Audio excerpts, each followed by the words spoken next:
So a couple other guys that I don't think you had on your top 10, but maybe on list to come for you and just conversation. So Trevor Zegras has been like in trade conversation for the last 2 years. He's a guy I kind of want to hear your thoughts on.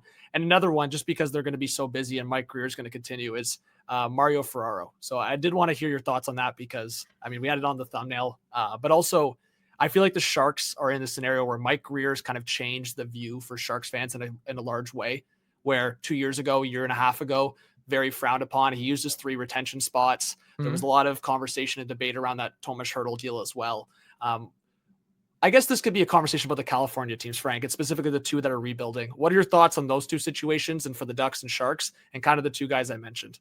Well, I'll start with the Sharks. And I mentioned this morning on the rundown that I think Mike Grier has low-key had one of the best calendar years of any GM in the league. I think he's taken a lot of really smart, small moves and stacked them brick by brick on top of each other, and they're adding up to bigger things.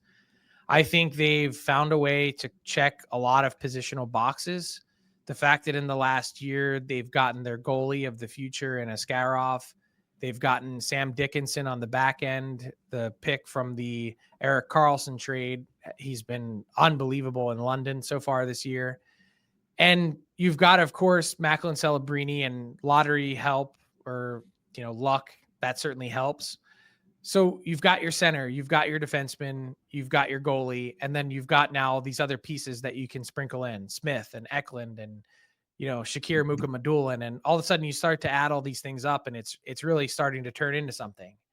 Then you get a trade like this over the weekend where they're able to mine a first-round pick. Yeah, it's going to be late coming from the Dallas Stars, but they were probably the only team in the league that could take on both Granlund and CC in one deal at full boat because of the LTIR space that they had. So they found a really willing partner in Dallas that made sense. And I think Mike Grier wasn't tough to really make something of the assets that he had because he didn't have any salary retention spots, which then brings us to Mario Ferraro and answering that part of your question. I think with where they're at, the pieces that they've already plucked off of this team, that it makes sense to keep him. He's a really well-liked guy in that room. And beyond that, he's a strong competitor. And I think he's really good. Yeah, I think there's some value there. Like they could get something for him. I was just saying to Jeremiah, they could probably get a haul. Not a haul. No, you don't think so? No, I think there's still limitations to his game. Like, you could probably get a first-round pick, but it's not going to be much beyond that. Okay. And my thought is not to say that there's anything to sneeze at, but now you've already got a couple first-round picks. Yeah. At some point when you continue to trade pieces away, you really eat at the fabric of your team. And I think he's part of the fabric of what they're trying to build, that I think it makes more sense to keep him. Now, moving south to Anaheim, I think the Anaheim Ducks are willing and ready to trade Trevor Zegras in the right moment. I think there's been some intriguing conversations. I think they've had some stuff that teams have contacted them. I don't think they've been seeking it out, so to speak, but enough interest has been there from other teams to indicate that there is a market for Trevor Zegras. But I wasn't really quite sure, and I can do some digging this week, how to handicap it or to put him on the board because he's had such a weird year, right? He was hurt for a huge chunk of it again. And in the beginning part of the year, he didn't look right. He didn't look like someone that was engaged. And since he's been back, though, he looks like he's doing some Trevor Zegras-like things again for the Ducks, which is a huge positive sign. But it also makes me wonder, are they watching a little bit of this resurgence and saying, are we sure we want to trade him? So I think my long answer is my way of saying to be determined. I think they've got some figuring out to do on who's part of that Ducks core moving forward and who isn't. That's a great answer. Real quick, we have over 1,000 in the chat, 885 awesome. on my X, at 187 here on YouTube. I so appreciate it. Yeah, I would just say on the Zegras to follow up, he's only got 575 this year and next. And the Ducks are 17 million below the cap right now. If you're Pat Verbeek, there's no rush here, right? Well, there is a question starting this summer of, are we extending him?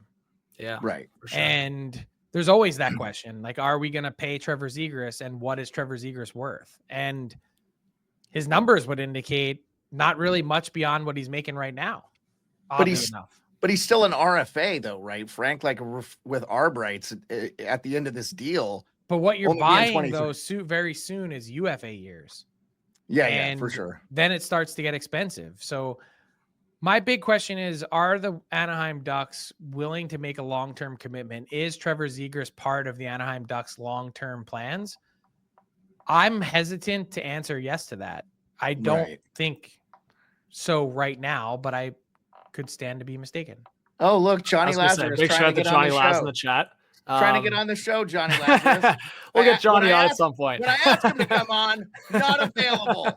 Of course not. He's big time now. He's big time, eh? I was going to say on that point, Frank, great point. And there's a lot of people in the chat, including Trent. Is this, for the Zegras thing, is this more about the players that are surrounding him on the ice? Or do you think this also could be a morale thing? Like, I know a lot of people, just based on the friendship, have thrown like New Jersey or Montreal into the conversation for Trevor. Is that where you're at? Is it a morale off the ice, or is it more who he's around on the ice? I think it's a little bit of everything. I think the Anaheim Ducks have reservations about whether or not Trevor Zegras is a one-dimensional player. Can he add layers to his game? Can he be a more complete player? That's one. Two, I think they're, as mentioned, trying to figure out, okay, you've got Leo Carlson, obviously a huge part of it. Who are our other building blocks? Who are our guys on defense? Who are our other forwards? And looks like they've got one in Lucas Dostal in net, but who is part of the core moving forward? And then three, I think there is a morale thing. I think it's been difficult at times to play under Greg Cronin for everyone. I think the losing and constant losing year after year has weighed on some guys. Like Trevor Zegras and that crew have been there for a little bit now. They've gotten a taste of what that's like, and it hasn't always tasted sweet. So that part, I think, does weigh on people.